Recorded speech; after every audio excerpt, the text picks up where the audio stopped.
indictment. So that would include my own university and the ones that I've graduated from. Until we make a real commitment to sharing our advantages with the communities around us, I would say we continue to be part of the problem. Which is not to knock any of the wonderful things that I know are going on here, to be real community partners. And I just saw in today's New York Times that the president of this university is going to make the university more affordable to its own students and use some of the endowment to do that. And I commend all of those things. But my wish list for our major universities, and particularly the most elite with the biggest endowments, is that they drill downward and really find a way to share the resources of institutions like this one with those kids that are going to schools where they don't even have heat in the winter.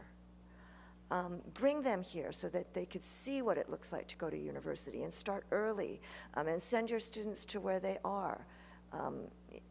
You know, they're kids that never get read to. And if you never get read to before you're 5 years old, you will not be a strong reader. You know, the neurons are forming in that period from 1 to 5. These are the things our university could be contributing to, and it could enrich the educational experiences of our own students if we did it in a really massive way. And we're not doing it yet. We're starting, you know, there are little bits and pieces everywhere, and I don't want to criticize the many, many people within the academy who have worked so hard to do this. But I think, given the level of wealth that exists in places like this, we could do more. We could do more to have true economic diversity in our student bodies. We've got some, but not at the level that we could if we were really reaching out.